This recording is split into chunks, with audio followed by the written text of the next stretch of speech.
Assalamualaikum, kembali lagi bersama saya Lisa Oktaviani di channel Tuan Muda. Oke, langsung saja ke ceritanya ya. Kinan berhasil mempertemukan Aris dan Lydia secara bersamaan dan berhasil menjebak mereka. Kinan langsung mempersilahkan Aris dan Lydia untuk duduk. Kinan langsung menyampaikan maksud dan tujuannya mempertemukan mereka.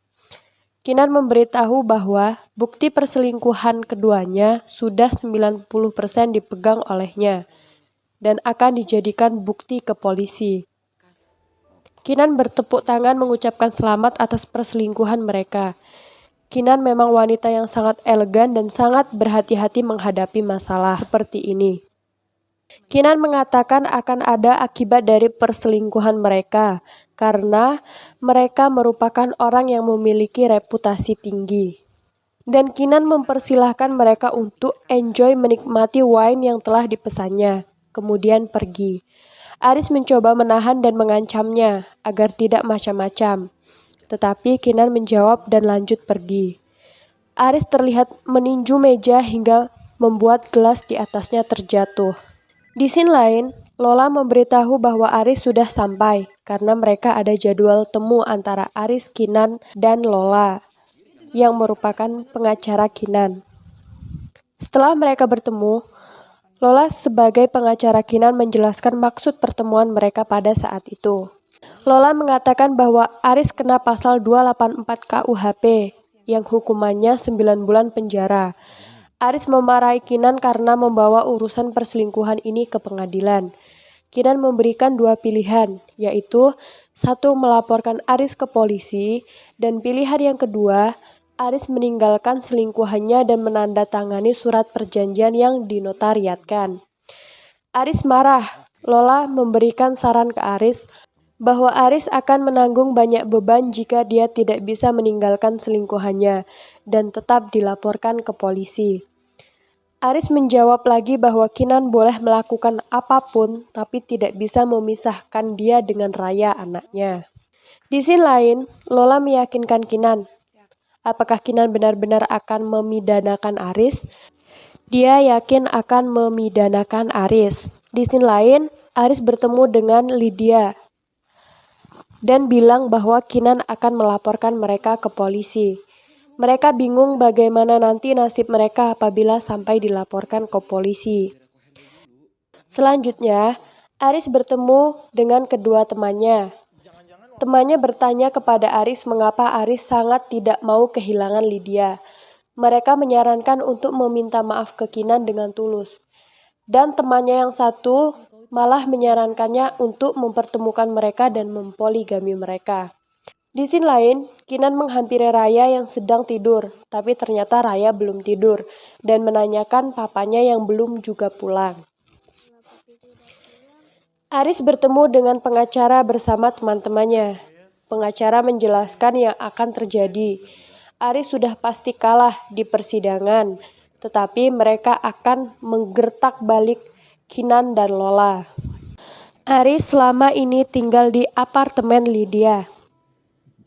Raya terus menanyakan papanya yang tidak pulang-pulang, dan mereka mencoba menelpon papanya. Mereka berhasil menelpon papanya dan video call. Raya kaget karena ada Miss Lydia bersama papanya. Kinan menjelaskan bahwa bisa jadi itu teman kerja papanya bukan Lydia. Aris marah ke Lydia karena tadi muncul ke video call antara dia dan Raya. Di scene lain, Aris dengan pengacaranya dan Kinan dengan Lola saling bertemu.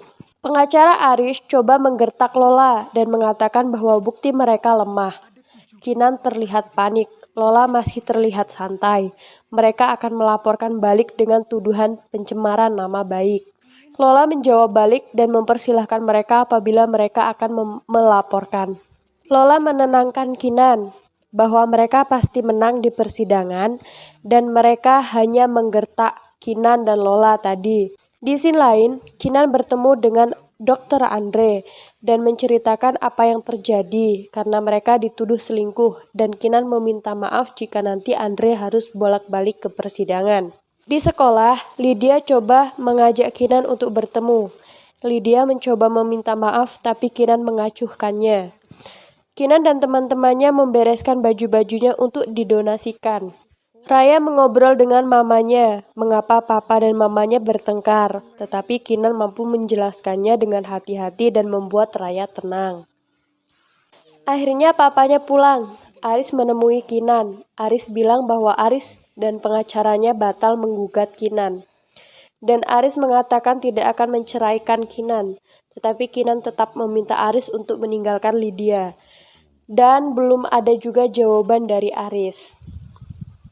Di scene lain, Lydia bertemu dengan Kinan. Lydia bilang bahwa Arislah yang mengejar-ngejar dia, dan dia tidak tahu bahwa Aris sudah beristri, dan memohon ke Kinan agar tidak melaporkan Aris ke polisi. Tapi Kinan menjawab sebenarnya Lydia kasihan kepada Aris atau takut dipenjarakan. Di mobil, Lydia mengatakan ke Aris bahwa Kinan akan tetap melaporkan mereka ke polisi. Tapi Aris meyakinkan Lydia bahwa Lydia tidak akan kebawa-bawa dalam masalah ini. Di hari selanjutnya, Kinan dan Lola akan pergi ke kantor polisi untuk melaporkan Aris. Aris bingung sambil terus menelpon Kinan dan menyetir, dan akhirnya mengalami kecelakaan. Lydia bingung karena Aris sudah tidak ada di sampingnya. Suster di rumah sakit mencoba menelpon Kinan dengan HP Aris, tapi Kinan tidak mengangkatnya. Akhirnya suster menelpon Lydia. Lydia segera pergi ke rumah sakit. Di perjalanan, Kinan memiliki firasat tidak enak dan membatalkan perjalanannya ke kantor polisi. Di rumah sakit, Lydia pura-pura menjadi istri Aris untuk memberikan persetujuan. Kinan menerima telepon, mendapat kabar bahwa Aris berada di rumah sakit karena kecelakaan. Sampai di rumah sakit, suster menanyakan siapa Kinan, karena istrinya sudah ada di sana, yaitu Lydia.